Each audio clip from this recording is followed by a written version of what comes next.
sobre reprodução assistida, a professora doutora Milena Bassani Santana de Pierro, advogada militante no direito da saúde com ênfase em reprodução assistida, formada pela Universidade Salgado de Oliveira, pós-graduanda em Direito Médico da Saúde pela Faculdade Legale e especializada em Direito Médico pelo Instituto Paulista de Direito Médico e da Saúde. E, muito importante que ela colocou aqui, vice-presidente da Comissão de Direito Médico da Saúde da UAB de Jaboatão. Por favor, doutor.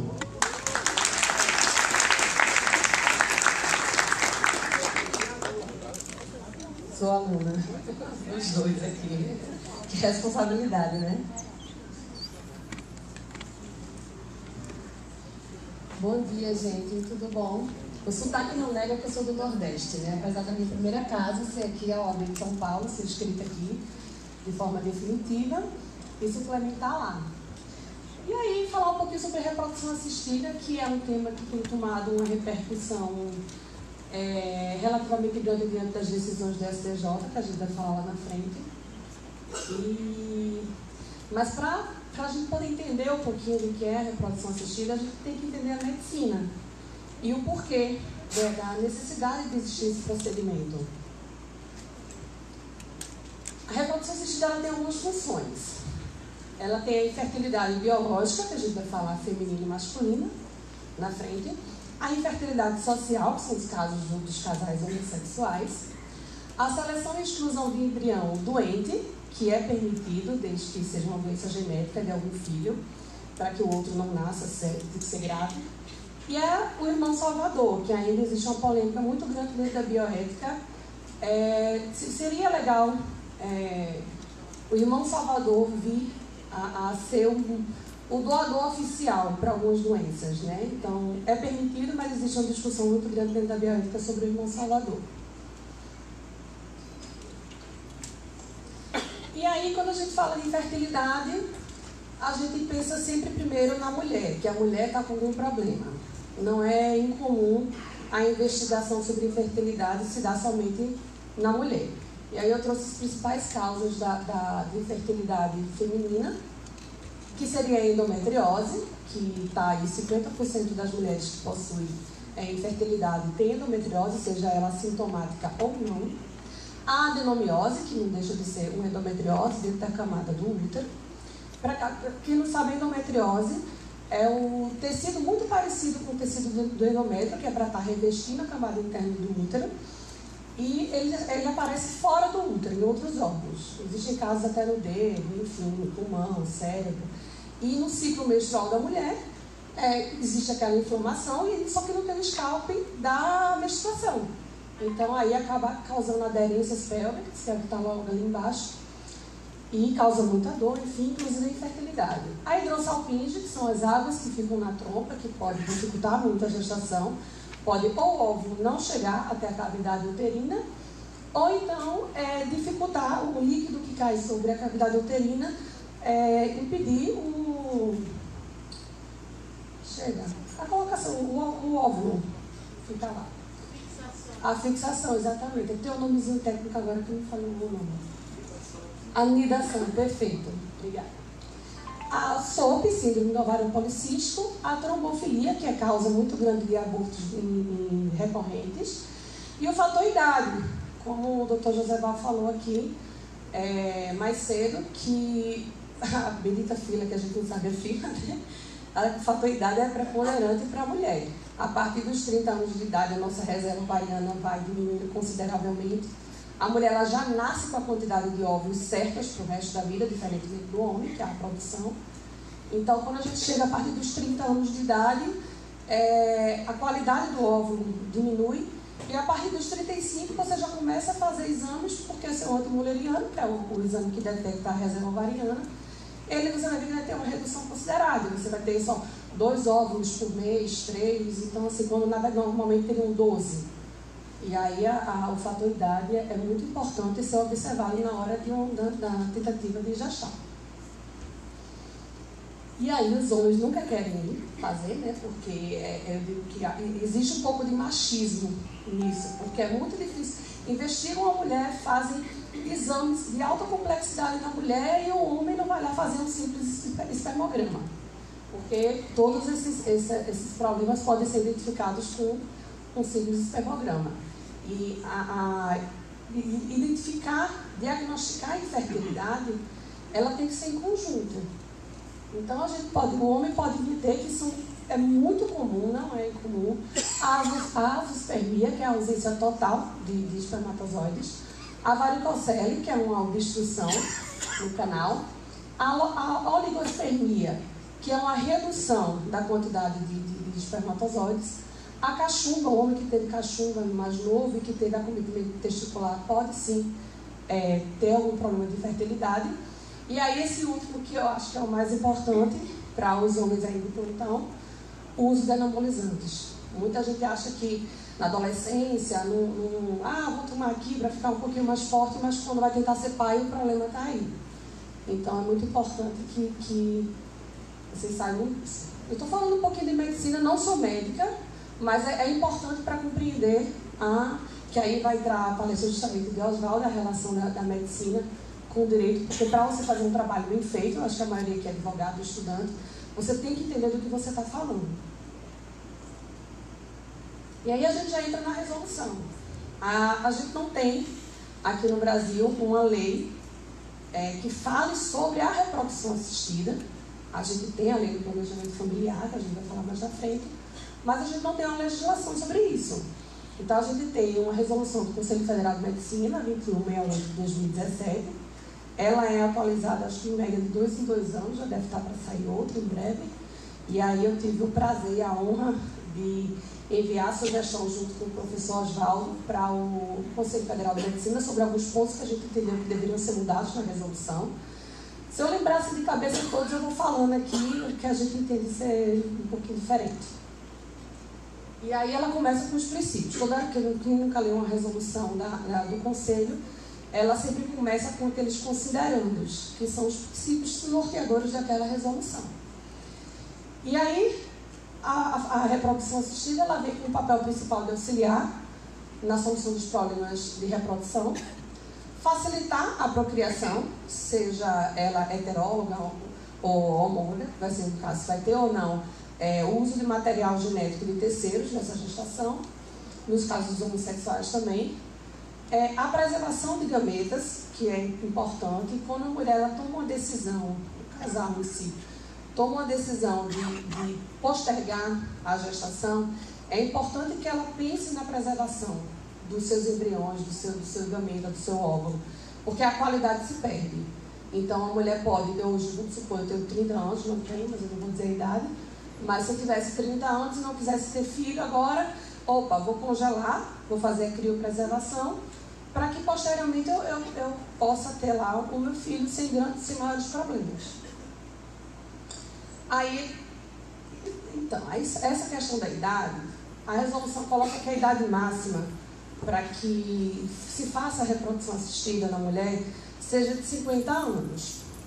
Porém, ela permite que, a critério do médico, possa ser feito por pessoas com uma idade. Hoje a gente sabe que uma pessoa de 50 anos, se brincar, está melhor de saúde do que uma de 35, que bebe, que fuma, enfim. Então, hoje em dia, a população ela mudou a concepção de saudável, de vida saudável.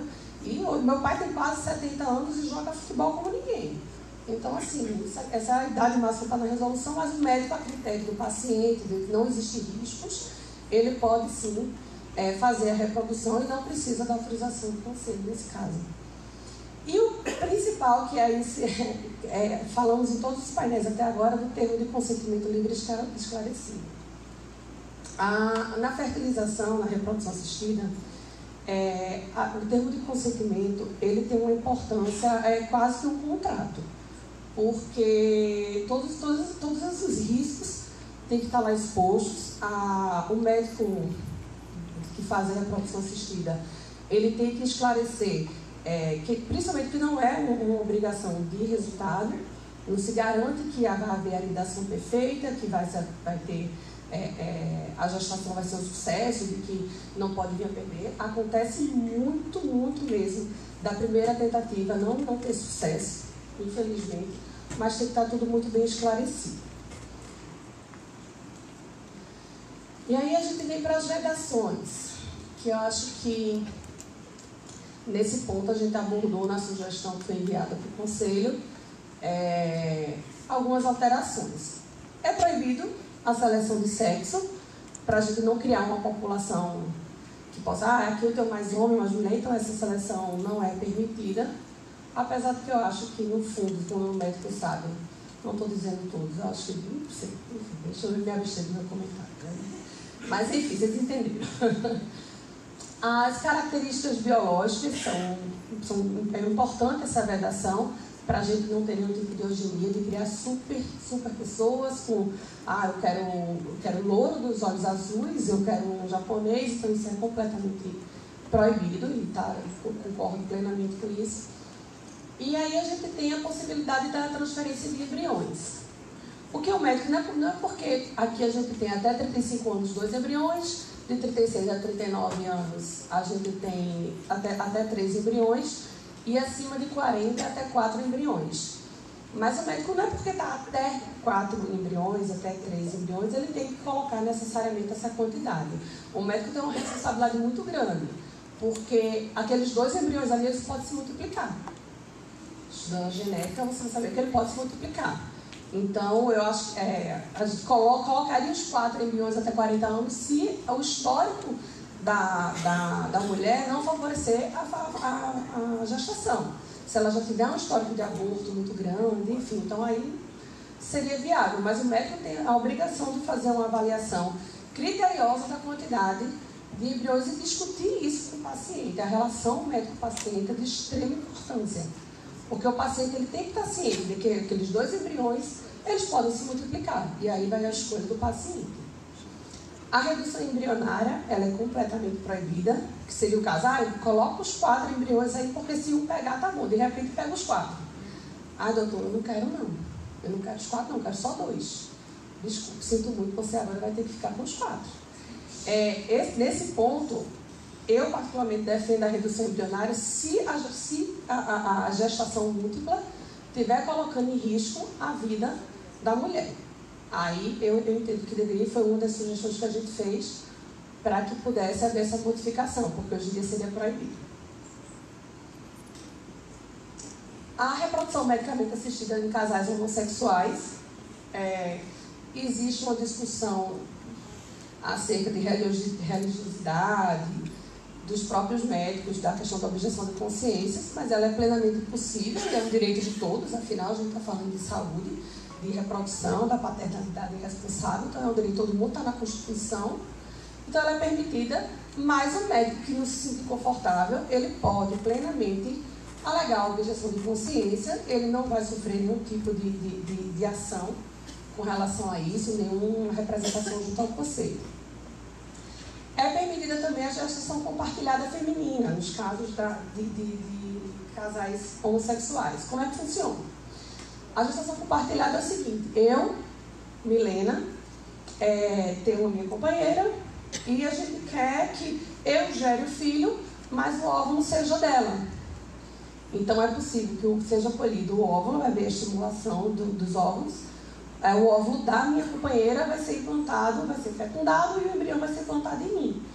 Isso acontece como uma forma de que ambas se sintam mães. Né? Então é uma forma de unir o casal e saber que ali se faz da mesma forma. Da mesma forma que nos casos masculinos existe a união dos gametas, ou seja, há uma mistura do espermatozoide dos dois para não se saber quem é o pai geneticamente falando. Então não se sabe qual é a genética de qual vai ser. Então é possível. No caso da união masculina, a gestação só é possível através de uma barriga solidária, que a gente vai falar mais na frente. A doação de gametas. A doação de gametas, ela não é possível de forma lucrativa. Mas por que não pode? Porque a gente quer evitar a comercialização da medicina. Porém, e aí é um dos pontos que a gente rebateu também nessa sugestão que foi enviada ao Conselho, que seria a possibilidade, sim, de haver, não seria um comércio de gametas, mas uma autorização, porque para a mulher fazer a doação de óvulos é muito mais custoso do que para um homem doar o sangue. Então a mulher precisa passar por procedimentos, uma série de hormônios que ela toma para poder doar. E acaba que existe uma quantidade de banco de óvulos muito pequena, considerada ao banco de espermatozoides. Então, a sugestão que a gente fez foi nesse sentido, de que fosse possível haver uma contrapartida financeira, mas apenas para custear o medicamento, custear todo aquele transtorno que ela vai estar passando. Isso estimula, porque tem tanta mãe, olha, tanta gente que está querendo engravidar e simplesmente não tem um óvulo compatível, que assim, no final a gente vai passar um vídeo que vocês vão entender um pouquinho do que eu estou falando. É o sentimento da mulher que está tentando engravidar e que não consegue. Então, eu entendo que seria possível, nesses casos, um valor mínimo, um salário mínimo, nada que vai engrandecer, mas como uma forma de estimular a doação, principalmente do feminino, porque existe realmente uma ausência muito grande de banco de óvulos nesse sentido. O sigilo da identidade dos doadores e dos receptores tem que ser sigiloso. Isso aí é natural, porque não pode haver o contato, para não evitar embates jurídicos sobre a paternalidade da criança. A idade mínima da doação para a mulher é de 35 anos e para o do homem 50 anos, pela qualidade. Essa idade é posta para que se tenha a qualidade do gameta, do material doado, e não existir risco de ter um problema genético, porque quanto mais velho o óvulo for, o risco de ter um embrião doente é maior. A doação por região, ela é determinada, essa quantidade que está aí, 1 milhão por habitantes, para a mesma doadora, para evitar incestos involuntários. Então, é preciso que se tenha esse controle dentro daquela mesma região, para que a possibilidade de duas pessoas de sexos opostos se conheçam, sejam irmãos geneticamente e ter outros problemas. Funcionário médico da equipe, ele não pode ser doador do programa. Eu vou pular para o programa de ovo doação para vocês poderem entender melhor. O programa de ovo doação é o seguinte, é uma forma de estimular a doação de óvulos entre mães que estão tentando engravidar. Eu falo mães porque elas vão ser mães de alguma forma. Então, mas de regra se chamaria de tentantes, né? Então, é uma forma de estimular. Como é que acontece? Eu, Milena, tenho uma reserva ovariana baixa, ou eu não tenho, meus óvulos não estão bons, eu estou com 45 anos, sem habilidade de usar o meu óvulo. Então, eu pego a Camila, que Camila está com 25 anos de idade, ela tem muitos óvulos de excelente qualidade, então ela vai me doar uma parte dos óvulos dela. Em contrapartida, o custo do procedimento de fertilização dela pode sair até 90% mais barato. Então, assim, não é um comércio, mas é uma troca que se faz. Quem está recebendo, a receptora, vai pagar toda a medicação, e a gente vai ver os medicamentos. O custo, que é altíssimo para a estimulação de óvulos, então o custo vai ser todo dessa mulher que está recebendo o óvulo. E sempre a prioridade da quantidade de óvulos vai ser da mulher que tem o óvulo, não da receptora. Então, via de regra, vai se dividir metade e metade. E ela pode doar, no caso, Camila poderia doar várias vezes para mim, porque eu tenho irmãos genéticos em outras gestações, então isso é possível. E aí o funcionário não pode doar para esse programa. Só que assim, o funcionário ele poderia doar. Diz que a gente entende, existe o entendimento que não pode, pelo simples fato dele ter acesso ao programa e saber, e aí o sigilo não iria existir, mas ele poderia ser doador em outra região. Não teria problema, mas infelizmente ele ainda não pode. E a escolha do doador, ele tem que ser do médico. É outra questão. Quando duas mulheres vão lá, ou uma mulher quer fazer produção independente, ela vai escolher o doador do espermatozoide e ela busca característica, certo? E por que na doação de óvulo eu não posso escolher também? Porque quem tem que escolher é o médico. Eu não sou japonesa, mas se eu quisesse um filho japonês, por que eu não poderia se selecionar? Então, assim, isso é outro ponto que eu acho que tem que... O médico vai apresentar, deveria apresentar os pontos os doadores que são compatíveis, e a partir daí a escolha deveria ser do paciente. Mas, por enquanto, a escolha é do médico. E a criopreservação. Nesse ponto, normalmente, quando você vai fazer uma reprodução assistida, você acaba tendo muitos embriões. Então, lá você tem 10 embriões, você tem 15 embriões. O médico vai olhar quais são os de melhores qualidades, que eles são os embriões vencedores, que são aqueles com a qualidade melhor, e é o que vai ser transferido. Depois ela separa uma outra parte que você pode congelar, para você usar mais para frente, certo? No caso da criopreservação, o médico tem a obrigação, e aí vem tudo no termo do consentimento livre esclarecido, de que você tem que saber a quantidade exata de embriões que você está congelando, já para você ter o seu controle.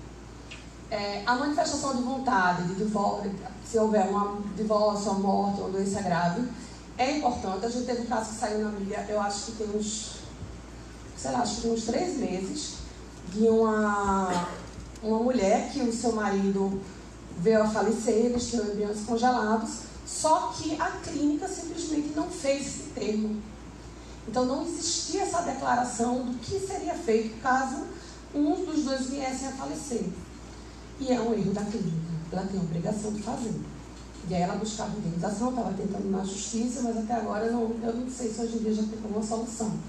Eu não procurei saber, mas existem muitos casos judiciais nesse sentido, porque falta documento médico, e é aquilo até que a doutora estava falando, que tanto no consultório odontológico existe essa falta de documentos médicos, na parte médica também.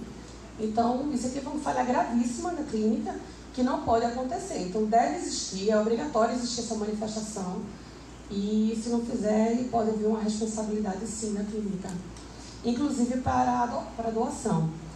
O que acontece? Muitos casais, depois de ter um filho, não querem mais outro e ficam o embrião lá. E o que fazer com esse embrião? A bioética está aí cheia de perguntas sem respostas. Mas a doação é uma possibilidade. E você tem que manifestar lá. Porque, inclusive, o descarte após 3 anos, ele pode ser feito pela clínica. Se você descumprir o seu contrato da criopreservação, que você paga uma anuidade para isso, para manter o seu embrião lá. E se você descumprir, pode ser descartado ou pode ser levado para estudos, vai depender da clínica. Então, poderia também ir para a adoção nesses casos. E então, você tem que pode ser dentro da mesma região? Desculpa, oi? Essa doação também não precisa ser em outra região? Não, pode ser na região, porque a clínica vai ter esse controle do mesmo sexo. Na questão do sexo, você está falando para evitar o incesto? Isso, a clínica tem esse controle, né? Porque ela conhece o doador. O que não vai saber do doador é o que está recebendo, mas a clínica sabe. Então, ela tem que ter esse controle. E aí a gente vem para a gestação de substituição, que eu particularmente acho um gesto de amor fora do normal, não sei vocês. Eu recebi até uma mensagem aqui agora há pouco dizendo: eu quero ver a questão da gestação de substituição porque eu sou contra. Opa! Eu não sou contra, eu sou a favor, eu acho um gesto de amor maravilhoso. Eu trouxe esse casal aí, a Lu Salatiel, que eu já tenho uns que vai ter depois lá no meu Instagram, vocês vão ver. A gente já fez uma live juntas. Eu trouxe o caso dela porque o caso dela vai de encontro com o que está na resolução como regra. Porque o que acontece? A gestação por substituição, ela só é autorizada quando a mulher tem algum problema médico que a impede de utilizar o seu útero, que é o caso, esse é o caso da Luciana. O útero dela não se desenvolveu, então ela tem um útero de criança, apesar de menstruar, mas ela tem um útero muito pequeno. Então ela jamais ia conseguir gestar. No caso de união homoafetiva, a gente teve 2 semanas atrás um pai, a mãe dele gestou os filhos dele, ele é homossexual, nasceu um casal lindo. Pessoa solteira também, teve aquele caso de gestação por substituição, acho que pronto. Esse caso que nasceu agora, ele era solteiro. Então, ele pode pedir que um parente até 4º grau, que é uma regra que o CFM tem, possa gestar por você. A Lu Salatiel, essa que está com ela aí na foto, é a Alana, ela não é parente, ela é só amiga. Mas por que ela fez se o CFM não autoriza? Nesses casos, tem que pedir uma autorização ao CFM. Ela tem que entrar com esse pedido junto ao Conselho Regional de Medicina para poder ter e mostrar que ela não tem parentes disponíveis para fazer, ou que ela não tem parente, ou que o parente não quer. O CFM costuma autorizar. mas pode ser que negue. Eu não conheço nenhum que foi negado ainda não, mas é uma possibilidade, certo? Não pode ter finalidade lucrativa a gestação, então não existe a barriga de aluguel que se chama, teria finalidade lucrativa. Então, hoje em dia, a gente passa a chamar de forma popular de barriga solidária e não de barriga de aluguel, que não seria permitido. E aí é outro ponto que a gente também tende a questionar, porque às vezes você não tem ninguém que possa fazer. Por que não eu pagar uma pessoa, a menina que trabalha lá em casa, para ajudá-la, nem que seja só para ajudar no dia a dia, um valor para que ela gere o meu filho? Lógico, vão ter inúmeros problemas, vai ter gente que vai ameaçar, que vai ficar, não vou lhe dar, e assim existe isso, mas você tem que ter um termo de consentimento, ter um contrato e ter declaração da clínica durante a gestação de substituição. Então, nessa declaração da clínica, ela é feita já de forma antecipada para evitar questionamentos quando o bebê nascer, inclusive com relação à declaração do nascido vivo. Para poder registrar, você tem que levar e leva junto essa declaração com o responsável técnico da clínica, explicando que foi feita uma fertilização, que numa pessoa com material genético de outra, quem está gestando é uma barriga solidária. Neste caso aí, o óvulo é da mãe original biológica? Pode ser tanto da mãe biológica, que vai ter o DNA, ou pode ser doado também. Neste caso aí? Nesse caso, o óvulo era dela. O óvulo dela, o espermatozoide do marido, foi implantado na Alana, que gerou o filho, o Pedro, coisa mais linda. Vou ter colocado a foto dele para vocês. E aí tem esse ponto da questão da autorização do cônjuge da mulher cedente, que no caso seria a Alana. Se ela é casada, ela precisa ter autorização do marido para poder gestar o bebê de outra pessoa. Mas cadê a autonomia da mulher? Por que eu preciso da autorização do marido? Eu acho que eu deveria comunicá-lo, certo? Eu deveria provar que houve a comunicação. Mas o corpo é meu, eu faço o que eu quero. Então não tem que ter autorização do marido, eu tenho que cientificar o meu marido, logicamente, né? Mas aí autorizar, eu acho um pouquinho mais. De quem? Aquele que está desenvolvendo o embrião? Oi? Daquela que está Daquela que está gestando. Não seria da mulher do pai, não. Aí não. Seria de quem está gestando. O bebê não é meu. Depois eu vou entregar o bebê. Então, por que eu tenho que ter a autorização? Mas se ela for solteira? Não, logicamente não precisa. Mas assim, se for casada. E o cuidado da saúde da cedente. A cedente é aquela que está gestando. Logicamente que a questão dos exames, se ela não tiver um plano de saúde, o ideal é que o casal que esteja recebendo, são os pais biológicos, ele faça todo esse acompanhamento. Nesse caso aí foi feito plano de saúde para ela antes, para que ela tivesse, inclusive, o parto, porque todo esse custo seria dos pais biológicos e não da cedente, certo? E aí a gente tem, no mundo, temos mais de 15% de casais que sofrem de algum tipo de infertilidade. Pode parecer pouco, mas é muita gente. Muita gente. Para vocês terem ideia, só aqui no Brasil, a gente tem mais de 6 milhões de mulheres que têm endometriose. Aí você coloca aí, cerca de 30% a 50% delas podem ter algum tipo de infertilidade. É muita gente. E aí vamos ter aquela lista infinita, né, que a gente não sabe. Enfim, a gente vai falar sobre isso. E aí a gente entra na parte psicológica da mulher. Existe um programa não, na verdade é um projeto chamado Quase Pais, do qual eu faço parte com relação à assistência jurídica para a criação de projeto de lei e para a criação desse programa. Eu vou passar o vídeo no final para vocês conhecerem. Que é um programa que visa aquele apoio às mulheres que estão tentando engravidar e não conseguem. A ideia é ter um programa, episódios de apoio com médicos, psicólogos, para dar esse suporte emocional, porque não é fácil. O que eu já ouvi de gente dizer que tinha vontade de morrer por não conseguir gestar é inacreditável. Então, assim, até a função do advogado que trabalha com isso, ele tem a obrigação de dar esse apoio, de dar essa sustentação ao cliente. Dizer, olha, a gente vai conseguir, seja de uma forma, seja de outra, mas pensa positivo, porque Você pegar cliente que vem dizendo já que não vai dar certo, nem pegue. Não pega essa aqui, é uma verdadeira aventura, porque o emocional do cliente interfere muito até no seu trabalho como advogado. Porque quando você pega um cliente que já vem com todo pessimismo, eu, Milena, não pego.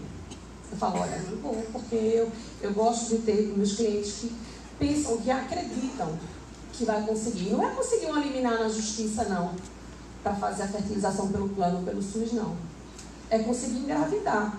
E eu acompanho até a gestação, até o parto. Eu quero saber como é que está. Eu gosto disso. E o cliente gosta que você tenha esse contato, essa preocupação, não só de ganhei a liminar, acabou. Não, seu trabalho não acaba aí.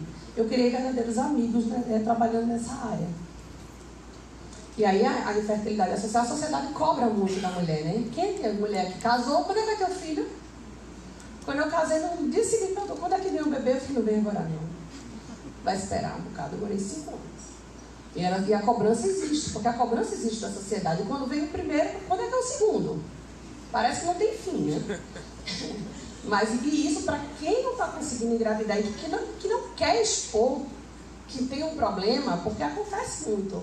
Fica enrolando, isso vai retraindo a mulher. O homem também. Eu já vi homem chorar porque não conseguia engravidar a mulher, porque ele tem um problema no caso. Mas assim, retrai muito, a sociedade cobra muito. E aí vem a depressão, vem tentativa de suicídio. Pode parecer exagero, mas não é. Eu trabalho 90% das minhas demandas são de reprodução assistida. Então eu escuto muita gente falando sobre isso. Já tive caso até da mãe ligar para mim. Ligou para mim porque a filha estava chorando, desesperada, porque fez a fertilização e perdeu. E estava querendo se matar. Então, assim, é muito sério. Então a gente precisa desse apoio psicológico, e a sociedade precisa cobrar um pouco menos. Deixar a mulher livre, o casal livre. E aí que eu já falei um pouco, os sentimentos relacionados à infertilidade. Muitas mulheres, e eu digo mais a mulher, porque a mulher que é aquela que, na maioria das vezes, tem algum problema, ela se sente culpada, ela se sente que não tem o direito de ser mãe, que Deus não quer que ela seja mãe. E não é assim. Hoje em dia a gente ouve muito falar de infertilidade, de reprodução assistida, mas a infertilidade está descrita na Bíblia. Sara não conseguia engravidar. Não me pergunte onde é o capítulo, o versículo, que eu não sei. Mas assim, eu sei que está lá. Então, assim, já antigamente já existia a questão da infertilidade. É porque hoje, com a tecnologia da medicina, você está cada vez tomando mais conhecimento e sabe mais. E você passa a ter mais informação e saber o seu problema. Porque existe também infertilidade sem causa aparente. E aí também tem que passar para uma fertilização. Então, esses são alguns dos sentimentos que os casais eles costumam ter quando estão inférteis. É importante dizer que para que haja o diagnóstico de infertilidade conjugal, existe uma tentativa de 12 meses, de tentativas ininterruptas, em casais novos. Quando a gente fala de casais com mais de 35 anos, a gente tem que considerar uma provável infertilidade quando ele tem 6 meses. Então já tem que começar a investigar, porque os exames demoram a ser resultado. Às vezes tem que fazer videolaparoscopia, porque tem endometriose, tem um tempo de... Então, assim, é um tratamento que às vezes dura mais de 2 anos. Então, o fator tempo é imprescindível para um resultado bom. E aí a gente entra justamente naquilo que o professor José Val estava falando. Esses são os centros que a gente tem no Brasil, cadastrados, que faz pelo SUS. Só eu tenho conhecimento que 3 daí não funcionam mais. Porém, eles estão aí listados. Eu vou falar de Recife, porque eu moro no Recife. O IMIP está lá cadastrado. Se você entrar na página do IMIP, está lá dizendo que tem a clínica, mas ela não tem. O que hoje tem lá são apenas 30 embriões congelados, criopreservados, que estão esperando o decurso do prazo de 3 anos para haver o descarte. E depois fecha-se as portas totalmente. Então, a gente tem o direito de ter uma reprodução, mas a gente não tem nenhum tipo de garantia, né? Na Constituição, a gente tem que ter garantia. A Constituição fala que o Estado vai ter que ter as políticas públicas para fazer valer a reprodução. Mas na prática a gente não tem. É lamentável. E aí são alguns dos... Aqui em São Paulo tem bastante, eu também não sei se todos estão em funcionamento, né? A gente tem esse tempo de espera. No de Brasília, que está ativo, o tempo de espera, que aí a gente não sabe a lista, são de média 3 a 5 anos. Então, muitas vezes, isso para ela ter a primeira consulta. Ela não congelou ainda o óvulo, não fez nada. Então, ali ela já passou o tempo, talvez ela já nem tenha mais óvulo para congelar. Então, a gente tem que pensar bastante nessa política pública que a gente está tentando criar um projeto de lei para isso, para que seja efetivo, na verdade, né? Porque intenção se tem, não tem intencionalidade, né? E aí, o casal que está tentando engravidar, ou seja, reprodução independente, pergunta: o que é que eu vou fazer? Eu tenho que partir para a clínica particular. Você sabe quanto custa em média o valor de um tratamento? 50 mil. Tá aí os números. Então, assim, esses são os medicamentos normalmente utilizados, ali o valor de cada dose. A depender da mulher, vão ter doses 2, 3 vezes, 4, 5 ciclos de estimulação para poder ter uma quantidade de óvulos boas, para poder fazer a fertilização. E a gente tem o procedimento, porque é o médico, você tem que congelar o embrião, você tem que descongelar o embrião, você tem que guardar o embrião, tem exames pré-implantacionais que, dependendo da idade, os médicos pedem, que também não são baratos, que é o EMA, o Alice e o endometrio. E, assim, é um valor muito alto. Isso para cada tentativa. E muitas vezes a mulher engravida na primeira, então tem que fazer. E aí que tá, se a gente tivesse uma política pública eficaz para essa situação, talvez esses valores reduzissem bastante, como foi o caso da atrofia muscular espial agora, entrou na lista, o medicamento, a Spinraza. Mas por quê? Porque precisava reduzir, porque senão o Estado ia falir completamente, porque é muito caro. Então, se eles fizessem a política, esses valores poderiam diminuir. Aí a gente entra na questão do direito. Eu não vou ler o artigo, porque aqui vocês, a maioria advogados já conhece. A gente tem a Constituição, que ela prevê o direito à saúde de todos. E que, quando a gente fala todos, quando a gente não tem uma política pública para o SUS, para a fertilização, para a reprodução assistida como um todo, a gente não está dando, a gente não tem a equidade. E a gente precisa dela.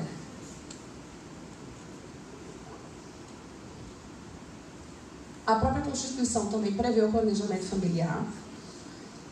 E é engraçado, porque a gente tem a Constituição, que é a nossa Carta Magna, e a gente entra com a ANS querendo regular sobre isso, algumas portarias.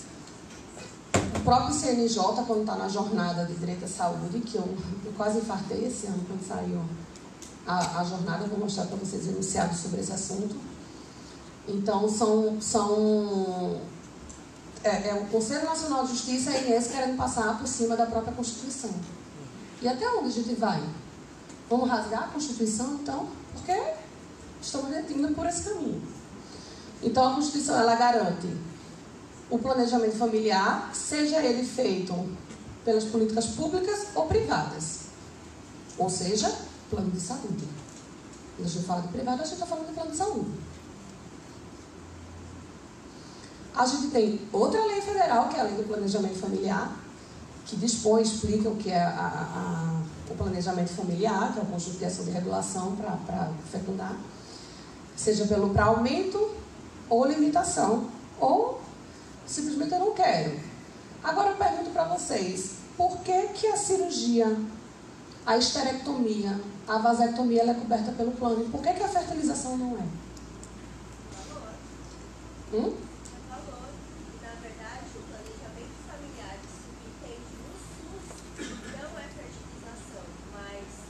A consulta, a orientação, né? Sim, mas o casal faz a esterilização. A maioria das vezes o homem não faz por machismo, porque o homem em 15 minutos ele faz o procedimento. Super rápido. A mulher tem que passar por uma cirurgia de grande porte, né? Você veja, a mulher vai passar como se fosse uma cesárea. Cesárea, exatamente. Que é essa ignorância. E ainda tem a questão que se exige 2 filhos. Dependendo da idade da mulher, a mulher não pode fazer. Exatamente. Eu tive filho com 26 anos. E ali eu já sabia que eu não queria outro. E quando eu fui fazer, eu falei, pode me ligar. Eu não quero outro. Ela fez, eu não posso. Eu fiz, tá bom, então vamos tomar anticoncepcional. O que é que aconteceu? Uma trombose. Então, vejam, por que eu não podia ter prevenido isso lá atrás? enfim. Mas até um tempo atrás, a vasectomia, os planos de saúde não cobria. Custa R$500 os honorários médicos, que é o mesmo os honorários e o mesmo acesso através de água na bolsa escrotal. Então se fazia um procedimento para tirar esse líquido, certo? E fazia a vasectomia. E o plano cobria. Pois é, questão de código, né? O código é diferente do procedimento. Sim, o código é diferente, mas o procedimento é igual em termos de honorários médicos. Eu falo muito que os planos, e me desculpe se tiver alguém de plano de saúde aqui, mas os planos de saúde muitas vezes têm uma lógica administrativa de autorização ou negação um pouco burra. Totalmente. Porque eles não visam o que é que pode acontecer com aquele paciente. Eles dizem, tá no rol?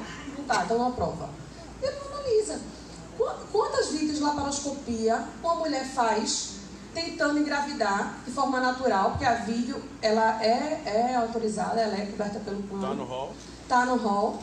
E aí ela faz 3, 4 coisas de fertilidade, 6. Já superou o valor de uma fertilização. Então, assim, é uma lógica que eu não consigo entender muito, não. Enfim. A gente também tem aí, está continuando a lei de planejamento familiar, que diz que o Sistema Único de Saúde ele vai ter que promover o treinamento de recursos humanos com ênfase na capacitação técnica visando a promoção de ações de atendimento à saúde reprodutiva. A gente não tem isso na prática, tá? Eita, deixa eu correr, que tem um vídeo ali. Vamos lá. Aí a gente tem a lei do plano de saúde, que aí eu digo, a gente tem uma lei federal e a INSS vem e diz o contrário. A gente tem a lei, a lei 9656, que trata sobre o plano de saúde, que é o artigo 35C, que diz que o plano de saúde ele tem que, é obrigatório o atendimento. Aí os planos de saúde se apegam a esse nome, atendimento. Mas na hora que eu estou fazendo um procedimento de fertilização, de inseminação, não existe, não é um atendimento? O plano entende que não, eu entendo que sim. Então eles são obrigados. Eles se apegam ao artigo 12 lá, 1012, da lei que diz que é exclusão. E aí vamos fazer um parênteses. Os planos de saúde, eles têm sim uma exclusão contratual para inseminação artificial. E aí eu acho que eu vou até passar para inseminação artificial. Só que inseminação e fertilização in vitro são procedimentos diferentes. E aí todo mundo pode pegar o seu contrato lá, vai ter a exclusão para inseminação artificial, abre parênteses, e aí começa a descrever a fertilização in vitro. Ou seja, de forma completamente técnica, que o Código de Defesa do Consumidor abole. Então, assim, é uma cláusula que a gente tem que ir na Justiça pedir anulação. Numa ação de fertilização in vitro, a gente tem que pedir essa anulação dessa cláusula. Porque, infelizmente, as decisões do STJ, que tivemos uma o ano passado, vimos outra esse ano, entendendo que não há obrigatoriedade da cobertura, ela fundamenta nessa cláusula de exclusão. Mas a gente não está falando de fertilização ou de inseminação. A gente está falando de fertilização. Mas o STJ, por falta de conhecimento técnico, entende que é a mesma coisa. E aí a gente segue caminhando, brigando. Aqui eu trouxe esses enunciados do CNJ, da terceira jornada. O enunciado 20 mudou esse ano. Antes era só dizendo que inseminação artificial não era planejamento familiar. E aí, se não era, eu não sei o que era. E agora mudou. Inseminação artificial e fertilização in vitro não são procedimentos de cobertura obrigatória para as operadoras de plano de saúde, salvo de previsão contratual. Mas antes eu tenho que dizer que tem que ter exclusão contratual, porque nesse caso está assim. A gente entende. Ainda bem que esses enunciados são só orientações para os magistrados, né? Então o magistrado ele pode decidir contrário a isso. Aqui, para quem quiser, são os 2 recursos que a gente tem do STJ, que foram negados. E aí, eu não vou explanar sobre eles porque o tempo é curto, mas lá no YouTube, no meu canal, que vocês vão ver no final, tem um vídeo que eu falo detalhadamente cada ponto dessas decisões, da mesma ministra, da ministra Nancy, e ela realmente utiliza como base a inseminação para uma ação de fertilização, ou seja, falta de conhecimento técnico. E uma reflexão do Dr. Roberto Adorno, que eu gosto muito, que diz que a dignidade da pessoa humana é mais que um direito, é a forma de todos os direitos. Então, se você não tem dignidade, você não tem direito. E a dignidade não precisa estar na Constituição. Só o simples fato de você existir, você já tem direito à dignidade. E aqui, para quem quiser os meus contatos, Instagram, e-mail, YouTube, tá aí. O YouTube tem poucos canais ainda, eu estou me adaptando, porque o Oswaldo fica dizendo assim, faz, né? mas estou me adaptando a fazer, tem alguns poucos lá, mas tem falando bastante sobre fertilização, trombofilia, enfim, quem quiser conhecer um pouco mais. Eu queria que passasse um vídeo, pode ser? Quem está falando no vídeo é a Thay, que é a organizadora desse projeto. Ela que vai ser, que a gente pretende que seja a editora-chefe. Ela é uma tentante que está nessa luta. E ela se sentiu um pouco sozinha. E foi quando ela começou a pensar em todas as mulheres, foi buscar relatos. E aí ela fala um pouquinho nesse vídeo, é um vídeo de 2 minutos, mas ela fala do projeto, é bem interessante para quem quiser conhecer um pouco mais. A gente está em Brasília, agora em setembro, a gente teve reunião com um deputado federal, já para falar sobre o projeto. A gente está encaminhando um projeto de lei para que exista uma política pública eficaz mesmo. Deixa eu colocar o vídeo.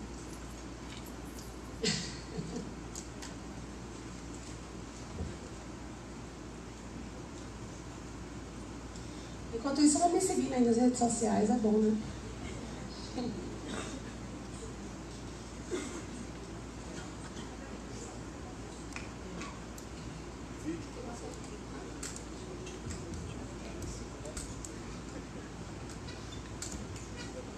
Bom dia. Você deu bastante importância ao dever de sigilo. Esse sigilo já foi quebrado à revelia da clínica e das partes envolvidas nos Estados Unidos. Foi lançado um banco de exame de DNA e acompanha para cadastramento dos interessados com vista à investigação de doenças e outras hereditárias. Cruzando os dados de DNA coletados, eles identificaram 300 filhos da mesma paternidade e noticiaram a cada um dos envolvidos. Desses 300, 57 fizeram contato pessoal e decidiram buscar o pai. Estabeleceram uma relação afetiva e 14 deles optaram por morar com o pai biológico. E não foi, a quebra de sigilo não foi de iniciativa nem da clínica nem do doador, dos doadores. O que pode ser feito para prevenir contra uma ferramenta dessa? A legislação dos Estados Unidos é bem diferente da nossa. Lá existe essa possibilidade. Aqui, todos esses dados genéticos ficam a cargo da clínica. Quando existe qualquer tipo de ação com relação à doença, para saber, esses dados podem ser quebrados, mas apenas para médicos, está na resolução. Então, a parte não tem acesso de jeito nenhum ao contato do doador. Se houver, aí a clínica pode ser penalizada. Foi mais ou menos isso que você queria saber? Pronto, pode? Pode soltar? As perguntas no final, por favor, só para... Não, eu estava esperando colocar o vídeo. Assim eu já abro para você.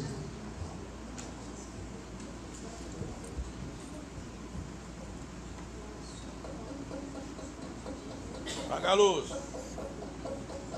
Quase paz, a ideia do quase, porque você sempre acha que vai dar certo. Sempre tá lá, quase ali, quase conseguindo. Eu sempre tive muita vontade de ser mãe. Eu sempre tentava, porque estava consultando comigo e com o meu marido, como casal e tudo. Até porque eu não conseguia informação sobre aquilo, era muito difícil você entrar na internet, ou se você pesquisar, falar com familiares, as pessoas não sabem como lidar com esse assunto. E aí eu fui procurando informações sobre essas pessoas que também tinham problema de engravidar ou de dificuldades. E eu deparei que tem muito mais casos do que é mostrado ou é falado, e isso me deu um conforto. O problema é tão sério que, segundo a OMS, cerca de 278 mil casais podem ser inférteis no Brasil. E eu passei muito sozinha esse período, que até hoje eu ainda luto com isso, que é muito frágil, é um momento muito frágil da pessoa. E o Quase Paz é pensado num portal de informações, de conteúdo, de histórias, para a pessoa que está passando por isso não se sentir sozinha. Veio a ideia de fazer esse projeto para a gente conseguir captar casos reais, com pessoas reais, histórias reais, cada vez a gente mostrar como o casal, como a mulher, como o homem, como a pessoa passou por esse processo, ou está passando por esse processo. Esse programa é muito de otimismo. Eu acho que depois que as pessoas começam a falar, começam a compartilhar a sua história, sempre tem um fim otimista. Seja ela por adoção, seja ela por um processo de fertilização, de ressignificação do casal. Às vezes você não precisa ter filho para ser feliz. Às vezes aquele casal é tão completo, eles dois, que eles podem viajar, eles podem ter um outro significado para a vida de casal.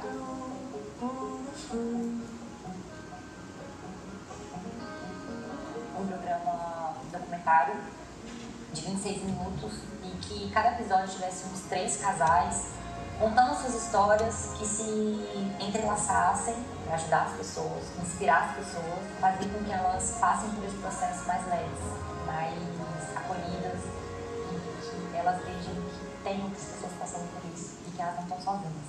Meu nome é Tainan Reis, tenho 29 anos, me formei em arquitetura e urbanismo, sou casada com o Rodrigo, sou uma das idealizadoras e produtora do programa Quase Pais e conto com você para realizar e viabilizar um programa que eu tenho certeza que vai mudar a vida de muitas pessoas.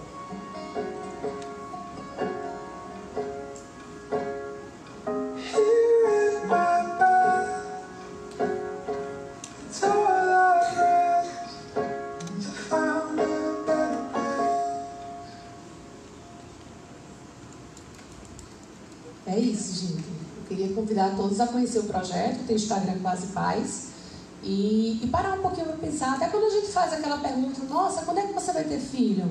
Uma coisa tão reservada, às vezes a mulher está passando por tudo isso e não quer expor. Então, assim, é mais ou menos isso. Fico aberta para perguntas, espero que tenha esclarecido alguns pontos e me coloco à disposição de todos para conversar, tirar mais dúvidas.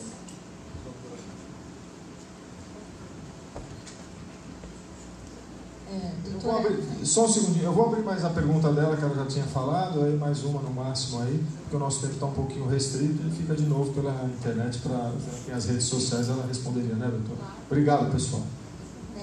Me deu a impressão que a doutora ia colocar alguma coisa sobre a questão da dignidade da pessoa humana e a escolha da mulher de ter a liberdade de, em qualquer idade, decidir sobre a questão de esterilização.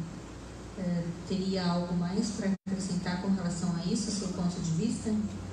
Eu entendo que a mulher ela tem que ter autonomia do próprio corpo, seja para ter um filho, seja para não ter, seja para fazer até como eu quero que seja feito o meu parto. Tá aí o plano de parto para isso, que é bem discutido, dá uma palestra inteira só o plano de parto. Mas a mulher ela tem que ter essa opção de escolha. E por que os médicos o conselho não autoriza? Os médicos, alguns médicos são inclusive a favor. Eu, particularmente, tive uma trombose, uma embolia pulmonar, quando eu não precisava ter tido. Eu não precisava ter tomado um hormônio, que eu não sabia que eu não podia tomar. Então, se eu tivesse feito a esterilização ali quando eu tive o meu filho, eu não teria tido nenhum problema. Acabei fazendo a esterilização depois, fui para outros problemas que já tinham, ou seja, eu poderia ter passado por tudo isso. Não precisava ter passado por tudo isso. Então, a autonomia do corpo da mulher, a mulher tem que ter essa autonomia de gestar, quando gestar e quando não quer. Assim como o homem tem também. Boa tarde. Queria, em primeiro lugar, parabenizar pela fala. Parabéns. E falar que realmente essa questão da reprodução humana assistida é uma coisa que abala muito o casal. Eu sei porque hoje eu tenho trigêmeos de 4 aninhos de idade, foi por meio da FIV, né? Eu gostaria de saber da doutora o que a doutora acha a respeito do posicionamento do STJ de aplicar uma exegese ampliativa na questão do artigo 10, inciso 3 da Lei dos Planos de Saúde, que é taxativo, é inseminação e ponto. Mas todo e qualquer outro tipo de procedimento que se realiza, eles têm esse entendimento contrário, né? A gente sabe que o direito ele anda de fusquinha e a biotecnologia anda de Fórmula 1, então não acompanha, né? Eu gostaria de saber qual que é o posicionamento do seu escritório. Então, a lei é clara também. A própria lei 9656, ela fala que a cobertura é obrigatória do planejamento familiar. O que acontece com o STJ é a falta de conhecimento técnico. Porque se você for ler as 2 decisões que eu coloquei ali, ele fala de inseminação artificial. Certo? E aí a gente entra na questão do natijus, que é essa que o doutor é contra, não é isso? Eu também sou contra, porque o natijus vai tirar completamente a autonomia do médico assistente. Compareça no dia 30 do legado, que fala dele tá aí. Dia 30 desse mês eu estou aqui, eu vou estar aqui ainda, eu vou ficar aqui até o dia 3. Então eu vou lá, vou até procurar ver. E aí, assim, eu concordo, eu acho que o Natjuz ele poderia dar um apoio e dizer, olha, realmente ela é infértil, ok, mas não dizer, o procedimento não é, porque a gente tem a inseminação, a gente tem a fertilização, tem a DUO-FIV, a FIV, existem vários procedimentos. E como é que uma pessoa que não tem a capacidade técnica, e eu digo aí, e a especialização na área, vai dizer, ela tem que fazer a fertilização, ou ela tem que fazer a DUO-FIV, ou ela tem que fazer a inseminação? Ele não tem essa capacidade. Então vai ser difícil. E a questão de várias que o doutor Josival falou, de várias especialidades de saúde, eu tenho um pouco de medo dela. Outro dia eu estava conversando lá em Recife com um magistrado de uma vara da Fazenda, e ele é interessado na questão de saúde, ele estuda muito. Mas ele é bem legalista. Então, assim, ele, se não tiver uma pessoa, se tiver uma pessoa idosa na fila, precisando de uma UTI e não tem perspectiva de vida, ele não vai eliminar, não. Ele diz, não, vai tirar a fila de outra pessoa. Então, assim, é bem complicado. A gente acaba caindo na questão da listanase aí, que está aí, solar, que todos os dias acontece na rede pública, né? E na saúde também, porque quando tem uns planos de saúde que quando você vê a ambulância saindo do hospital, você acha que está chegando, mas não é. Eles estão saindo para levar para o SUS. E aí, na prática, o senhor já viu alguma ação dessa do SUS, do artigo 32? Eu não conheço nenhuma ação em que o SUS pegue o reembolso ao plano. A previsão está na própria lei, na 9656, no artigo 32. Mas na prática eu nunca vi. Até se alguém já tiver visto, por favor, me passe que eu gostaria de ler. Mas na prática eu não conheço. E aí a gente se pergunta, o SUS precisa do dinheiro? Porque se precisasse, estava correndo atrás. Até onde vai essa impossibilidade financeira, a reserva do possível? Enfim, eu acho que a questão do STJ é falta de conhecimento técnico. E aí precisa ser abordado bastante isso para poder... Precisa se debater isso. Por isso que eu não canso, eu entro com a ação, eu explico ao meu cliente que hoje o cenário não é favorável para as ações de fertilização, mas a gente precisa que chegue lá e a gente vai discutir esse assunto mais profundamente. Doutora, tem mais uma pergunta?